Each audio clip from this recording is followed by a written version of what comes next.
we're launching a fashion and lifestyle show here on the Young Turks called Styleog. Taking pride in your appearance and dressing and hearing it from real people. So make sure to stay tuned. We're going to bring you fun segments and just looking at how you can basically further yourself and be self-confident in how you dress.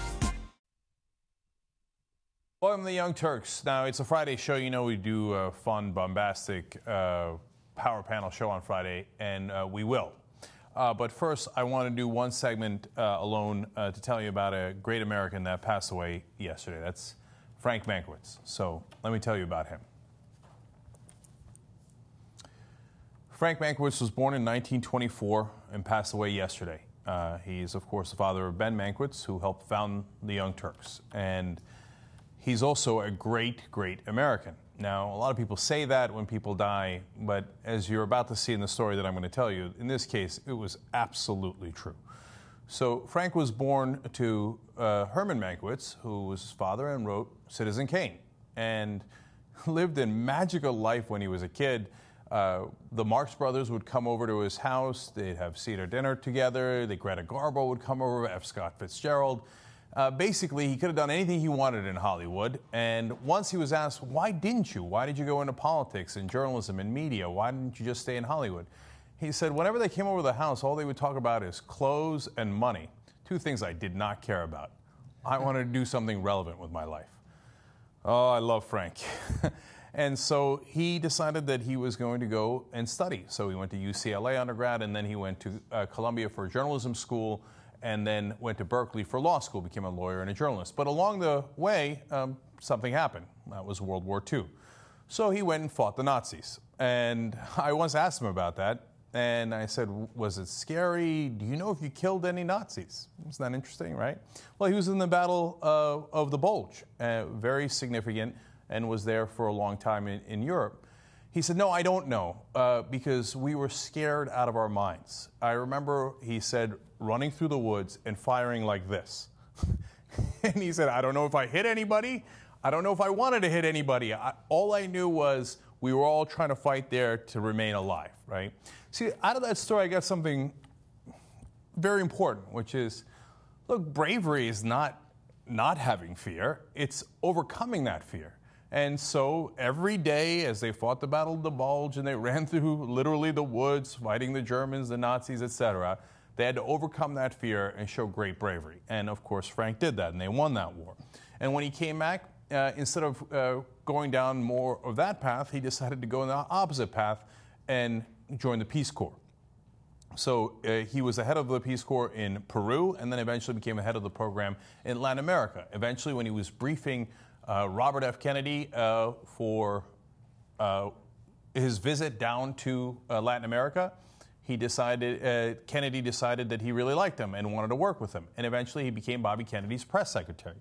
And that is when they ran that fateful 1968 campaign. And as you guys might remember, Robert Kennedy was on his way to winning the Democratic primary and likely could have been the next president of the United States. But things took a terrible turn in Los Angeles, where he was assassinated. And what a lot of people might remember Frank most for, unfortunately, is when he had to announce that death. Remember this. Senator Robert Francis Kennedy died at 1:44 a.m. today, June 6, 1968. With Senator Kennedy, at the time of his death, were his wife Ethel, his sisters Mrs. Stephen Smith, Mrs. Patricia Lawford, brother-in-law Mr. Stephen Smith, and his sister-in-law Mrs. John F. Kennedy. He was 42 years old. Frank was obviously very shaken at that moment, and he was with Kennedy when he was shot. He thought at first that it was firecrackers, and then because of the screaming, he realized that something terrible had happened. Now, that changed the trajectory of the entire nation, but it also changed the trajectory of Frank's life. If they had won, which is entirely possible, he would have gone on to an important post at the White House, and he was a massive liberal, and he would have pushed for the country to go in a better direction. He was very much opposed to the Vietnam War, but that didn't happen. Now, most people at that point could have said, well, that was a pretty good life already and a lot of accomplishments. But Frank decided, no, let's fight on. So he joined the improbable campaign of George McGovern in 1972. And that's when they said, you're crazy. There's no way McGovern can make it through the primaries. It's impossible. How do I not love a guy who took on an impossible task? And of course, they won. They won the primaries, partly because of what happened in Wisconsin, which was an early primary state back then. And Hunter S. Thompson wrote a very famous book about this, which I read. And what they decided to do was, hey, you know what? While nobody's looking, we're going to work harder. That's the trick to any magic trick, is that you put a lot of work into it. And they put ground troops in Wisconsin, and they knocked on every door they could. And they won in districts that Muskie and the others were absolutely, positively supposed to win. Why? Because they tried. And after the massive upset in Wisconsin, they went on to rout the others and win the nomination. Now, afterwards, they lost to Nixon in a famous landslide, partly because they'd picked Eagleton to be the VP candidate, and Frank Mankiewicz blamed himself, of course, for that, as all responsible people do. He was part of the selection committee. But what I found out today, which I did not know until today, is that it turns out Frank had pushed for Walter Cronkite initially, and they thought that that was too out of the box. Well, it turns out if they'd picked Walter Cronkite, you might have had a completely different election at that point. So once again, after the McGovern campaign and that miraculous win in the primaries, you could have called it a day, but not Frank. He then went on to form or become head of NPR. Now, he was head of NPR for 6 years, 6 incredibly important years. Let me go to the Washington Post here to give you a quote for what happened then. Mr. Mankiewicz took over National Public Radio in 1977. The outfit was so obscure at the time that he had never listened to a broadcast, he said. And his mandate was to use his political connections and publicity skill to raise the organization's profile.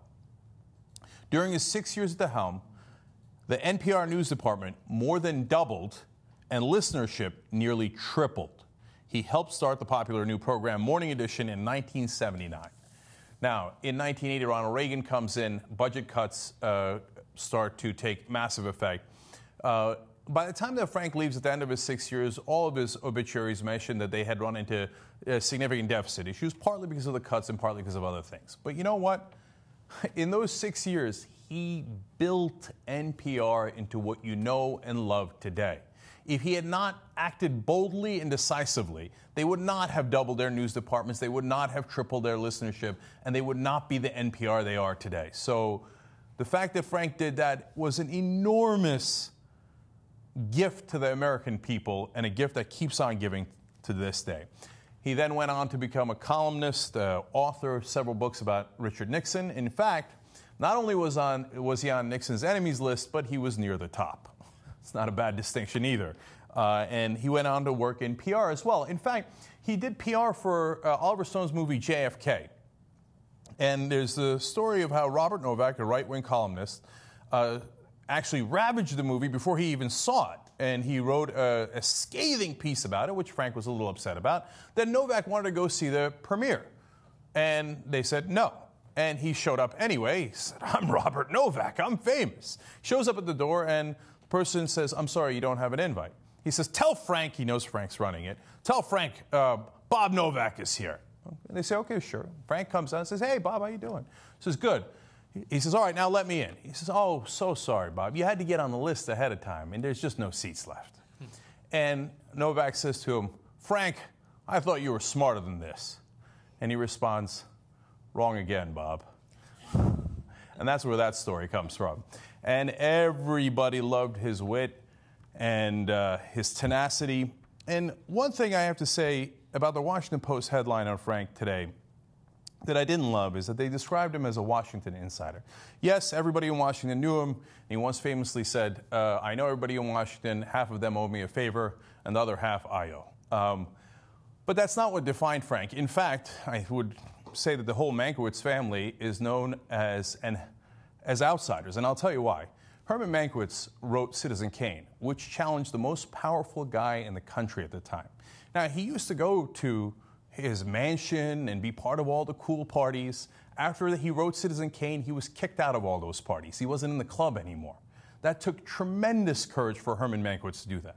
Then Frank Mankiewicz could have lived the Hollywood lifestyle, but he didn't. Instead, he chose outsiders like McGovern and did brave fights to make sure that they got as far as they possibly could. And then he established NPR, which is one of the few sources of real journalism in this country that continues to challenge the government. And then, of course, his son, Ben Mankiewicz, helped found the Young Turks, and we tried in our own limited way to continue that legacy. And most of all, though, for Frank, and what I loved about him was that he was his own man. He knew exactly who he was. He knew exactly what he wanted to fight for. He wasn't going to be talked out of it, and he did the best he could in going forward.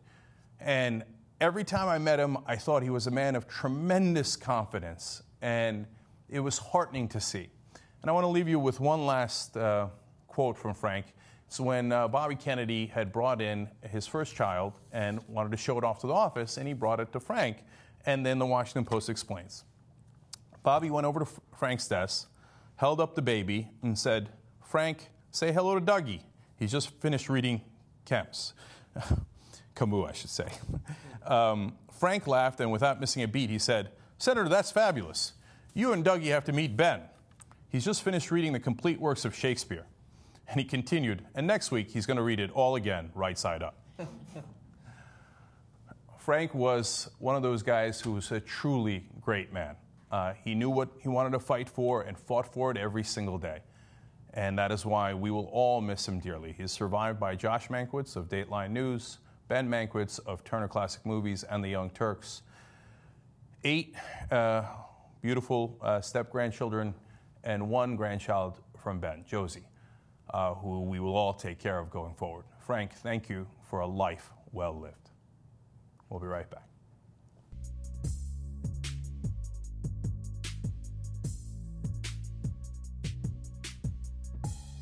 All right, welcome back to the Young Turks. We do not need to drop the power panel again because it remains the same, okay?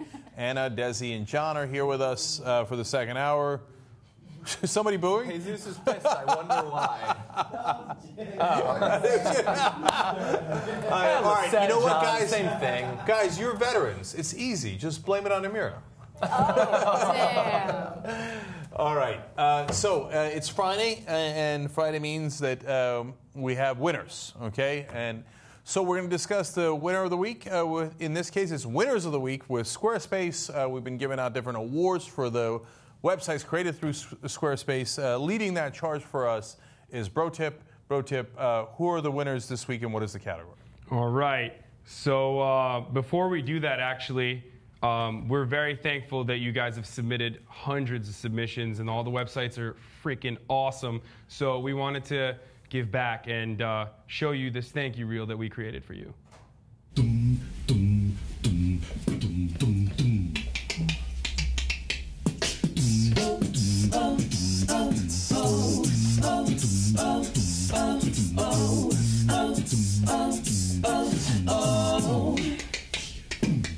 Hit the road, oh yeah, don't you come back no more, no more, no more, no more. Hit the road, oh yeah, don't you come back no more.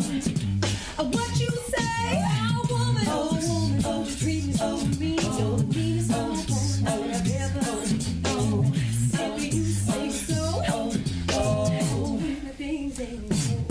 Hit the road, oh yeah, don't you come back no more, no more.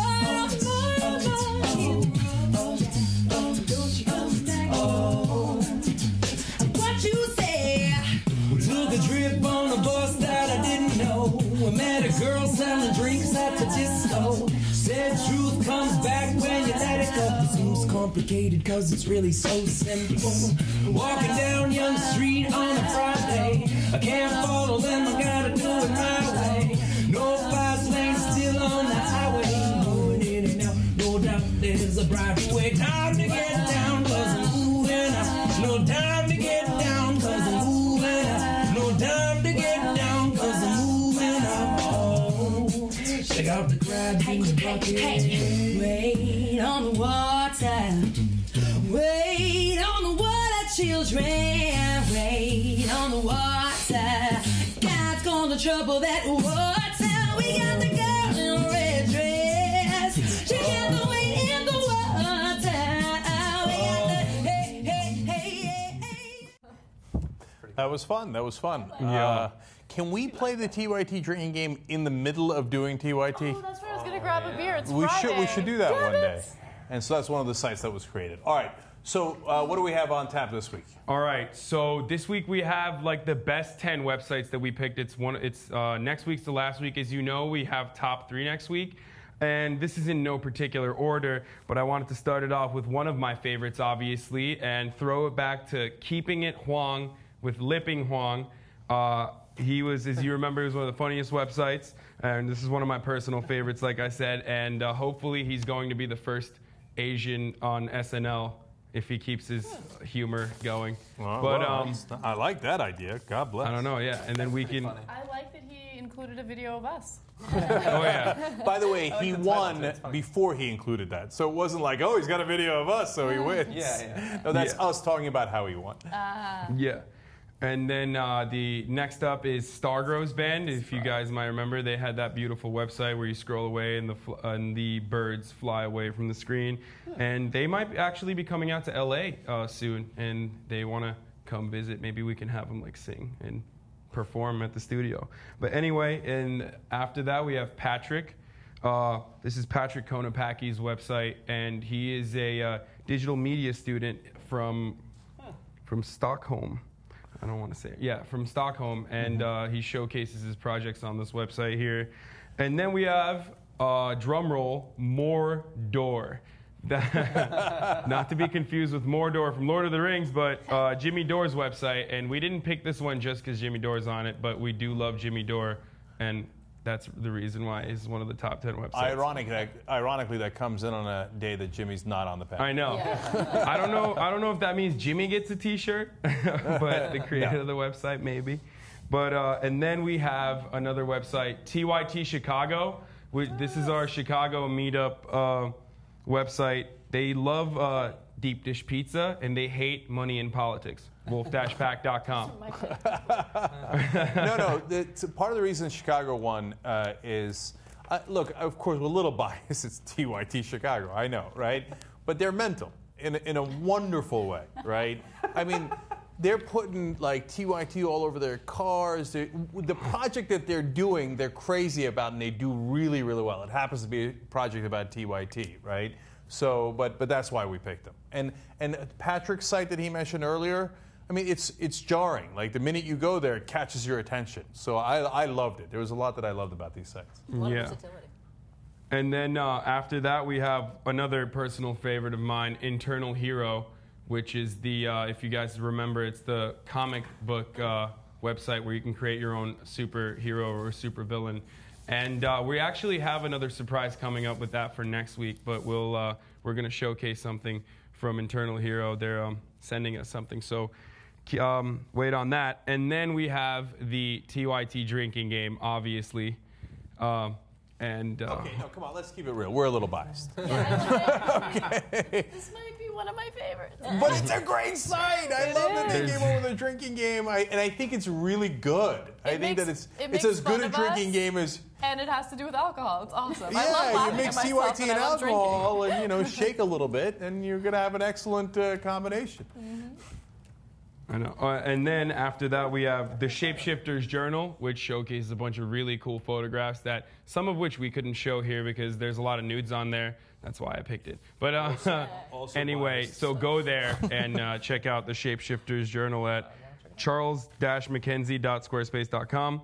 And the two last ones are Hallwire, which is a really sick idea. And personally, I love this website because they created their own service, their own same-day, 1-hour delivery service in big cities like in DC and New York. And I think it's super awesome that we have like these entrepreneur fans that, started their own website after we, created the Squarespace campaign. So that's a really cool website you should definitely check out. And if you're in DC and New York, maybe use their services. I think it's $50 or something. If you need something delivered immediately, go to hallwire.com.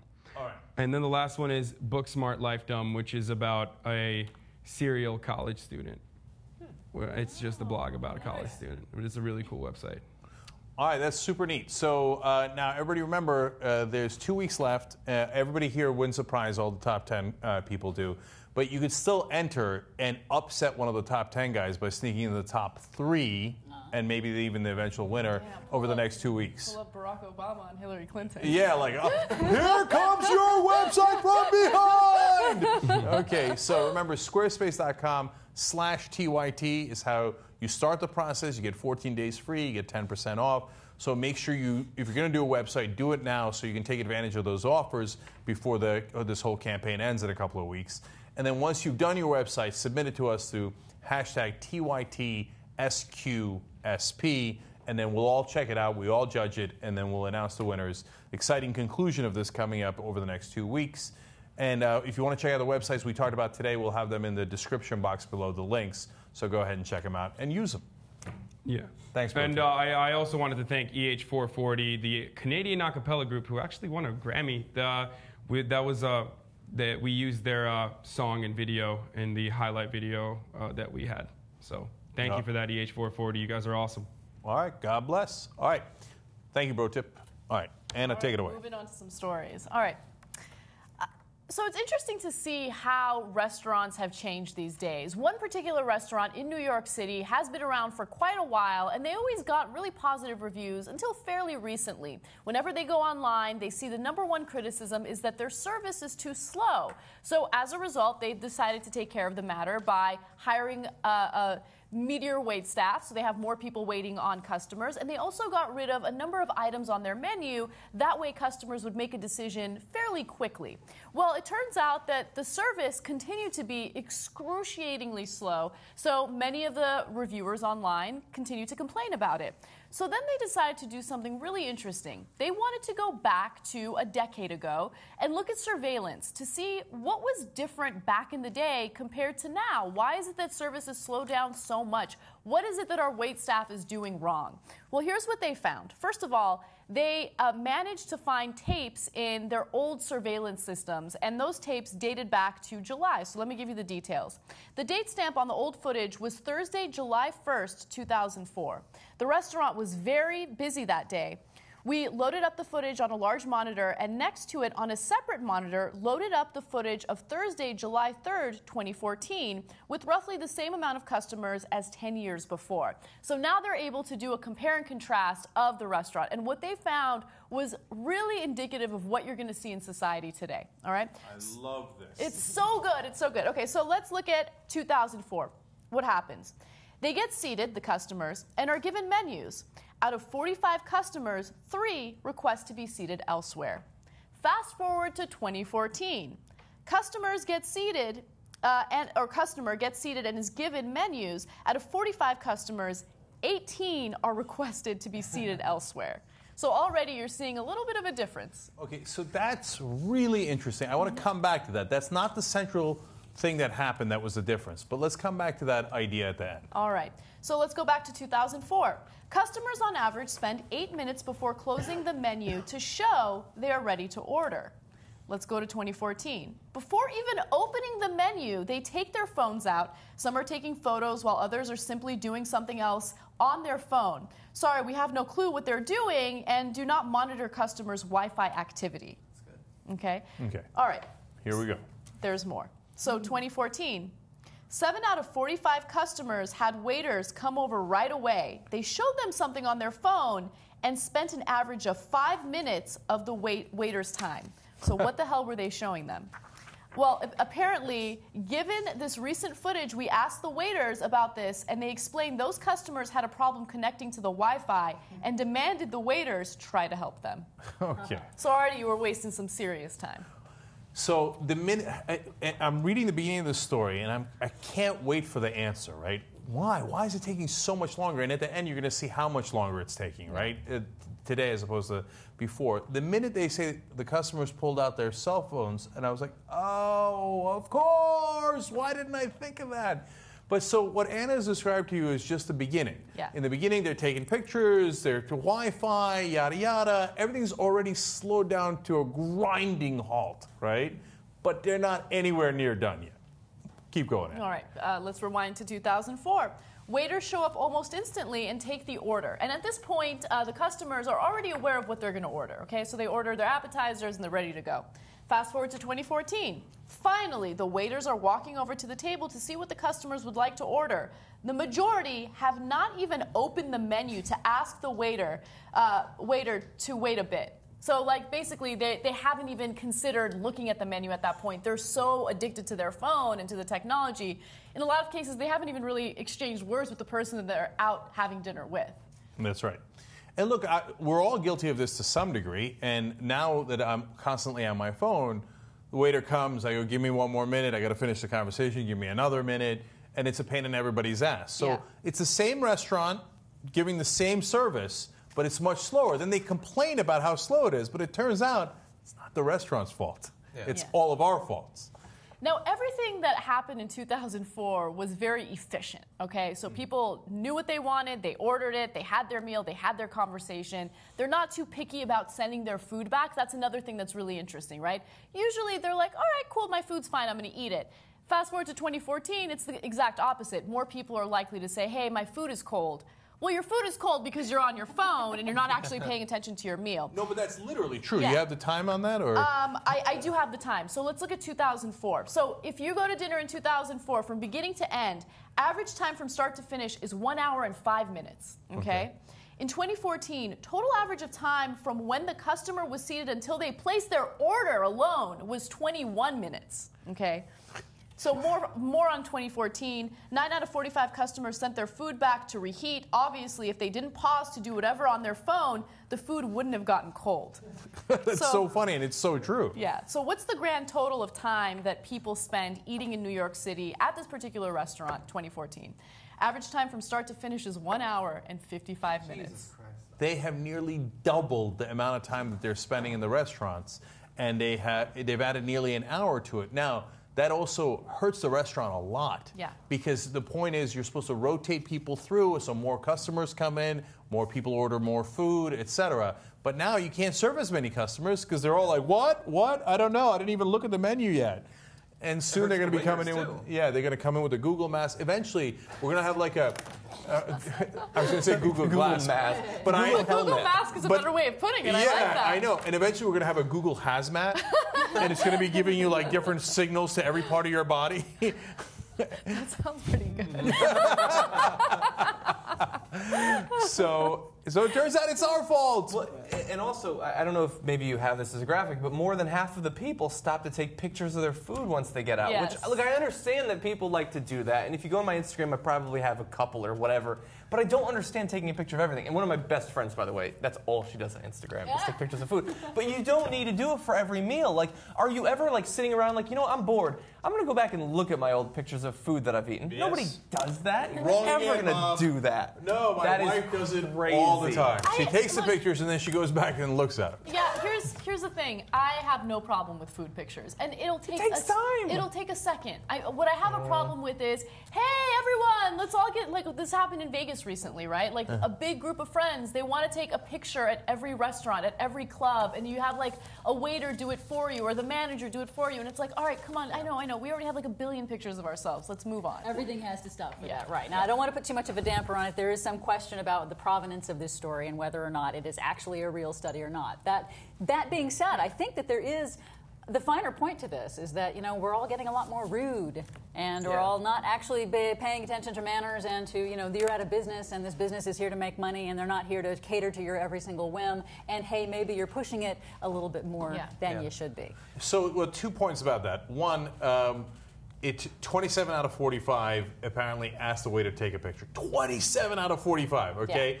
18 out of 45 asked the waiter to take another picture because they didn't like the first picture. Yeah. Right. Oh, come on, dude. Come on, right? But we all do it. Unacceptable. Right? Well, that's abusive of that person's time. It's abusive of the employee's time. It's abusive of other people's time who are there to work.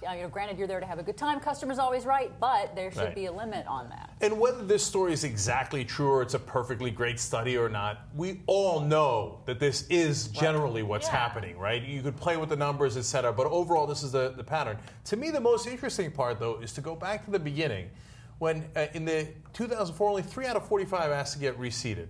Now, 18 out of 45 asked to get reseated. Why? Because it's not just the amount of time that we're spending on the phones and the smartphones, etc. It's that we have become, as a society, more self-entitled. Yes. So entitled, right? yes. I am entitled to have you take this picture of me. I'm entitled to have you come back and take another picture of me. I'm entitled to stop everything. Right, to wait 21 minutes before I order, even though, and honestly, a lot of people don't think through that it's hurting the business, it's hurting the waiter because he's not getting as many tips, etc. I get it, right? But we're all entitled, and you see it in how many times people ask to be reseated. Now, none of these things by themselves are terrible things to do, and a lot of us have done a lot of these things, right?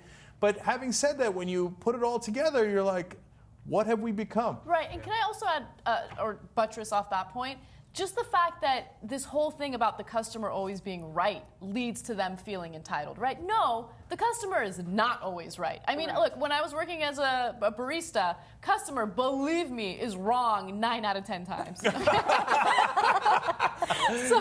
maybe it's not so bad that we changed that attitude. Yeah. No, I mean, look, there are cases where a customer is wrong, and I hate when managers and supervisors force you to concede to something that isn't right. And that happens quite a bit in the service industry. I think it's unfair. It does.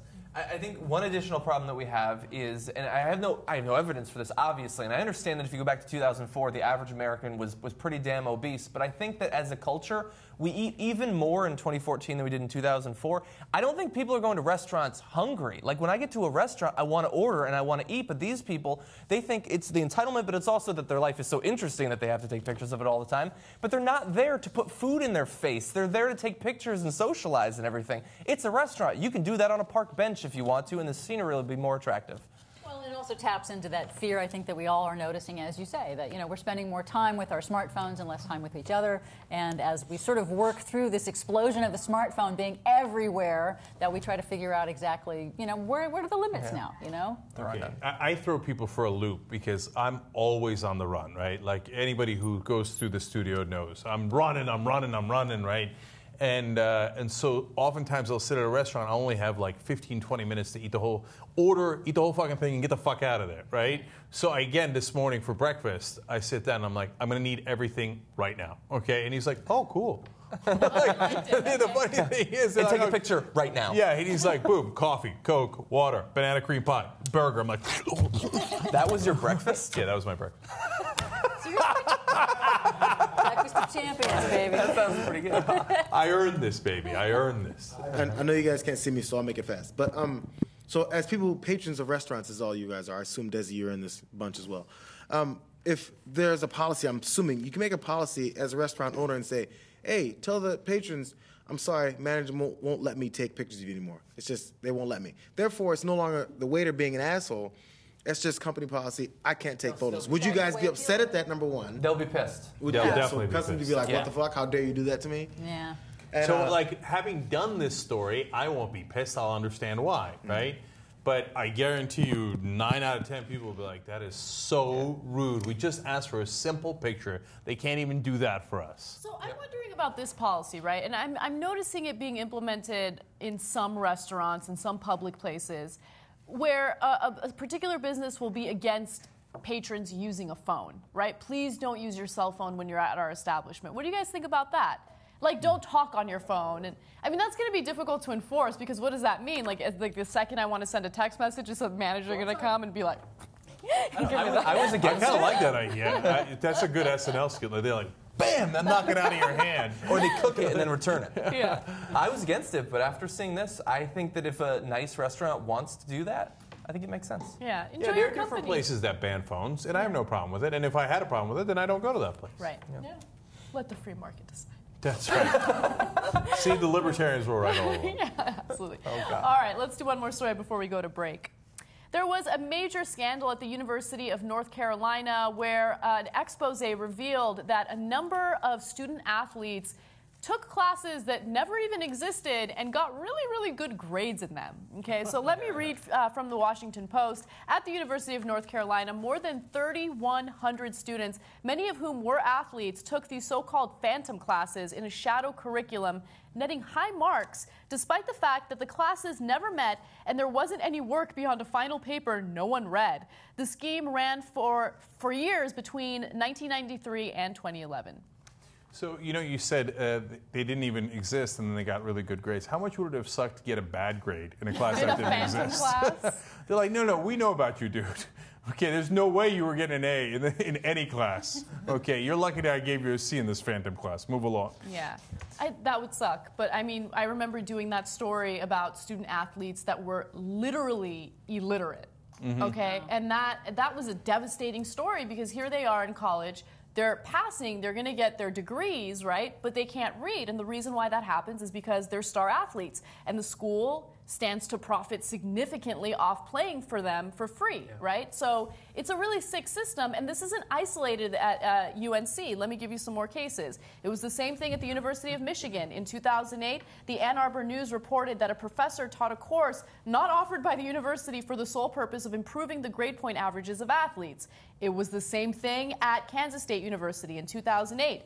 USA Today reported that athletes were clustering in non-demanding majors at several major universities that didn't prepare them for post-sports careers. So, look, this stands to benefit the university financially, right? But think about what this does to the career of a star athlete that's going to that school. Like, what if they don't make it as a professional athlete? Then what do they do? If that's all they've known and that's all they've been trained for, it's a problem. It's the worst kind of cheating. Yeah. You know, this is not the students doing, I think, obviously they're cheating in a way to not actually do any of schoolwork and get the grades for it, but it's the school cheating the students. They're cheating them out of their future. They're cheating them out of a kind of a basic education that would help them survive after they pass through their sports career. And I just find this appalling. Yeah, but there's that expression, you get what you pay for, and for these star athletes who are on scholarship, they didn't pay anything, they're not getting anything. It seems pretty fair, right? Yeah, I'm totally look joking. at this guy. But if you remember that case you talked about that was last year, that the woman did the expose about that they were illiterate and everything, she got viciously assaulted by the school and by reporters, people who love the sports program. And that constantly happens. And if you're a professor, by the way, I know I was a TA, like I saw some of this pressure being put on people. If you grade athletes, certain athletes too roughly, they will come down on you because they want to help these athletes out. They may not set up systems like we're describing here where it's totally fake, but you are encouraged heavily to go easy on them. Look, and it's not just bad schools. It's still really good schools. University of North Carolina is a great school. University of Michigan is a great school. Stanford's doing it, okay? Now, not the phantom classes, but Stanford does literally hands the athletes the easy course list. These are the courses you can take that are super easy, including, here's my two favorites, beginning improvising. I love it. They're not even finishing the improvising. They're just the beginning of the improvising. But the best is the second one. Right. Do you have that? Yes. Social Dances of North America, Part 3. Three. Well, that might be the hardest one. Yeah, why skip 1 and 2? I love it. Okay, but look, here it also has a negative impact on athletes when it comes to graduation, right? So let me give you the stats on that. The rate of graduation for football players is 16% below the college average. For baseball players, it's 25% below the average. They are not getting an education. The system is setting them up for failure, at least academic failure. And remember, a lot of them did graduate because of the phantom courses, the easy courses, etc., and still they're not graduating anywhere near the regular rate. So it's a double whammo there.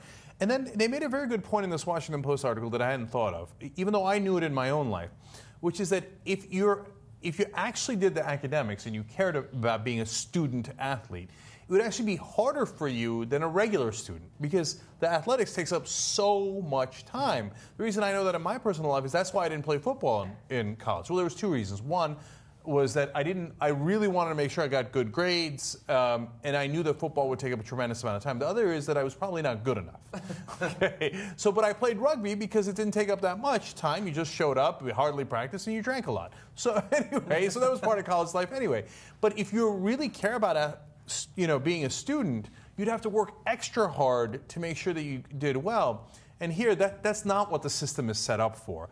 In other words, they don't care about your student part. They just care about the athletics parts. And if you don't know, college football started before professional football. Mm-hmm. So the first football in the country was college football. And so back in the day, we had a completely different system where basically the professionals were playing in college, right? Wow. So it's not like this is the way it's always been. So it's not out of the question to make it a semi-pro league of some sort, whether you pay them, et cetera, but to end the farce that they're students at the same level as other students in that school. Can I just make one quick point, just to be fair? I think that this is a system that's basically bred of the economic pressure in like the biggest, most TV-friendly sports that, they're recruiting from around the country, and so obviously they don't care about their academics, they just want them for the sports. But for people who aren't necessarily scholarship, they're playing for sports that don't bring in as much money, there's not this pressure necessarily, and so in my experience, those students tend to be at least as good in their classes as non-athletes. I mean, they tend to be driven people in general, and so very often these sorts of beneficial systems that are set up, they don't go to all of the different athletes of all the different sports. They're for football, they're for basketball, things like that. And actually, one more point I wanted to make is that another good point by a study that they cited here from 1985 on the sociology of education, they said that once they start getting an inferior education, they start to internalize it. And so they then have lower expectations of themselves, and it becomes a vicious circle where they think they're not going to do well, so then they study less and they work less hard, and then next thing you know, they haven't learned anything. Yeah. And so it really is a vicious cycle in that sense. It robs them of a future. And I think that not to get too depressing about this, but I think that it speaks to a broader culture that we have with our sports. I mean, when you look at professional NFL players who have the concussion problem, the brain injury problem, they sort of get used up and thrown out. Yeah. And in a similar fashion, that's what we're kind of doing with college athletes. It's a full-time job being a college athlete. They're there to make revenue for the university. They're not there to study. They're not paid to study. They're not paid. And then at the end of it, they've got nothing. They've got an empty degree, if anything. Mm-hmm. They don't have the skills. They don't have anything that they can actually use after they are used up and spit out by the system. And the system will justify it by saying, hey, we're prepping them or priming them to be professional athletes. But a lot of them don't actually make it. Right. Okay. Just real quick. First, you guys are right. It's an absolute farce that they're student athletes. They're not students at all. They're just athletes. Can you imagine a star quarterback for USC saying, guys, I can't play today. I have 3 tests and a final paper I have to do, so I can't play. Yeah. That's not an option, right? They're not students, so let's not call them students. But I just want to point out this real problem. So the universities cheat on behalf of the students for these grades, but they also cover up sexual assaults and other bad behavior, because all those things they don't care about. But they drop the hammer on a student athlete who signs autographs or makes any amount of money. You know why? Because that would make them forfeit their wins. That actually impacts their school athletic record. So they go crazy enforcing that, but they cover up everything from academic fraud to sexual assault. It is a sick, corrupt system. Yeah. Unfortunately, so many of the stories come back to the same thing. It's the money, Lebowski. Yeah. It always comes back to the money, right? And that's why I feel like Penn used me and spit me out for all that I have delivered to them for the rugby that I played. All the revenue that flowed into Penn for my rugby career. It's a damn shame what they did to me. Yeah. Concussions explain everything now. The concussions, that's right. High school football and then rugby without a helmet in college. So wolf-scrum.com. Head to it. Do the math. All right, because I can't. Should we take a break? All right, quick break. We'll come back. And then we are going to disagree with, I guess, what could be considered a lib video, but certainly a feminist video. At least I am. We'll see what everybody's reaction is when we come back. You might have heard the Colbert Report is dead.